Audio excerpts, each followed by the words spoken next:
You're very welcome to my studio. This is where I make my paintings and also where I do my preparation for working with you guys and other groups. Over here I have where I put the paintings on the wall to see if I'm happy with how they look. This is my working desk with all my different things in it. My tools, my paints, and all the things you need to make artwork. I love clouds. I make huge big clouds like this one, which hangs from the ceiling.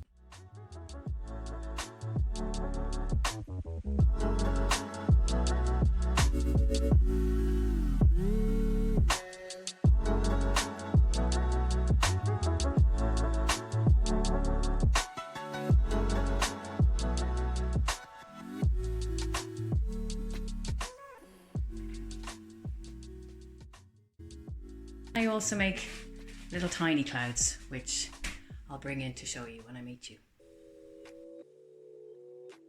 I make a couple of different types of paintings. I make 3D paintings that have little things that move and have objects and chunks of dried paint. And then I make similar to those, but they're more 2D, they're more flat. They don't have things sticking out, they're all just on the one surface. They might be just very shiny or very scratchy, and they're all about the colors and the textures. I also make abstract work that doesn't have a picture in it, but it's all about the lines and the dots and the scratchy surface and the colors. And then sometimes I make realistic looking paintings of furniture and houses. So this is my desk where I sit and do my smaller work. I keep all my household paint underneath because you don't always have to have artists' paints to work with. But I do have my artists' paints in there, all in my tubs. So on my desk I kind of keep what I need to be handy. I have my acrylic paints, which is kind of like poster paint that you use in school. I have two different kinds of oil paint. One is really stinky, this one, and you have to mix it with really smelly white spirit. So I try not to use that too much because it's really smelly and it's bad for your skin. So some genius came up with water mixable oil paint. So I have my water here to mix that. Another thing I really like to use is these deadly acrylic markers. And you can use them just like a marker to draw lines and dots, but they're acrylic paint so they don't fade away.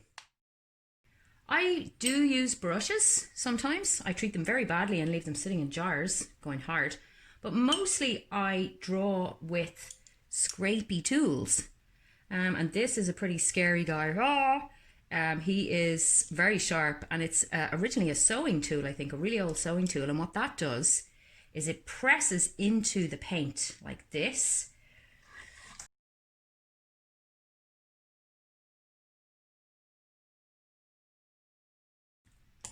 And it makes gorgeous lines of dots. So I use that guy a lot. I love him. I also use this kind of gougey lino. It's actually for cutting out lino, for making lino prints. And that will gouge out chunks of paint like this, right back to the wood. And when I'm collecting my dry paint, then I'll collect all these strips that I've picked off like that. And I'll keep that and I'll use that in something else. But then what it's given me is this lovely deep cut line that you can feel with your finger. And then if I have bigger areas to do, bigger areas to gouge out, I'll use a chisel. What I draw a lot with is a scalpel. So I'll go around the edges of things like that. And then I'll come along and with my chisel and I'll take all the outside paint away and I'll leave my little cloud in here. And then I might draw some lines on to the actual wood. You might be able to see them there. You can feel them with your finger. I might draw into the paint. And then you can, I don't know if you can see that, but there's little lines in there. So that's really how I draw.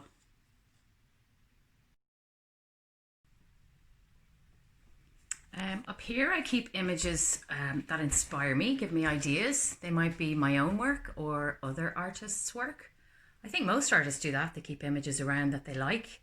Let's say, for example, this fella here, this is from a National Geographic magazine, and I thought this Hunter guy's hut was really cool.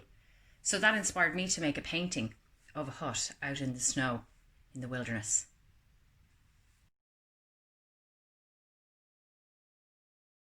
As well as using the tubes of paint, I like to have lots of different types of materials in my paintings as well. One of the things I like to use a lot is dried paint. So I'll take all of the scraps that have come from old paintings, or maybe pots of paint that I was mixing up and dried out in the pot. And then when I tip out the dried out paint in the bottom of the pot, I have this lovely big piece of hard paint, which is pink on one side and grey on the other. And I can break that up then and use that in any painting that I like. If I want, let's say, some of the circles that you saw in this painting here, these little circle guys, I'll get a lovely piece of flat paint that I've poured out and take my little paper punch and pop it out. And I have a little circle. Not a perfect circle there, but you get the idea. So you can punch paint as well. Sometimes I'll mix paint with oil and wax and I'll roll it into balls. I get lovely flat pieces of shiny rubbery paint and I might cut that into little cubes. So we have little tiny cubes of paint. I can get lots of different kinds of textures of paint. This chalky, dry, tiny, fluffy stuff, you can probably hear it. That's like nearly like dust. And then I have some other stuff here which is so beautiful. It's like butterfly wings. It's so delicate.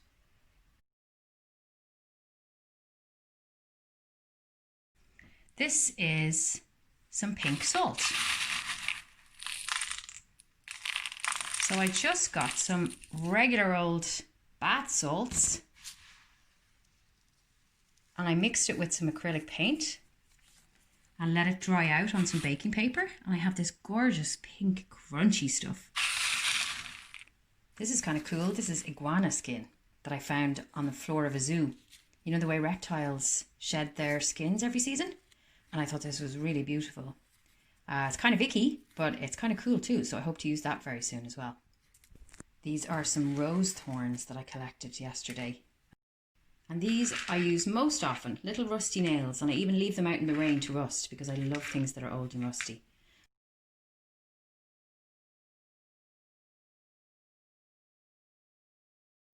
So finally, something that I rediscovered in my own studio recently, and myself and Rachel would love to bring it to you, is drawing realistically from life with pencils, drawing what you can see. I just picked an apple because it was a simple object to break down the shapes and the lines. But there's very specific techniques that we can teach you. And then once you've learned those techniques, you can start to apply that to more complex subjects, like maybe a face.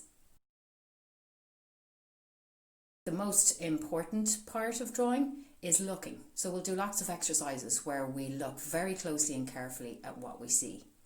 And once you're looking really closely at what you see, you can then turn that into lines on a page. Draw your favourite animal, draw your favourite superhero. You can make drawings of toys that you play with every day. You can make drawings of anything in your environment. I know you know what this is.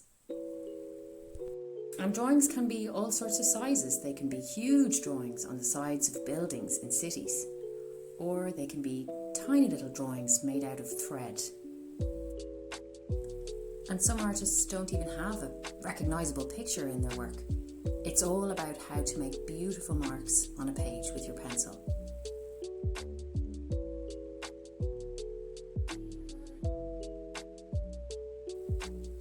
As we saw earlier in my cloud video, you can even make drawings with shadows. So thank you very much for coming to visit my studio. I'm very excited to start the project with you on Thursday, as I know Rachel is. I hope you enjoyed visiting the studio, and we'll get working on Thursday. Bye!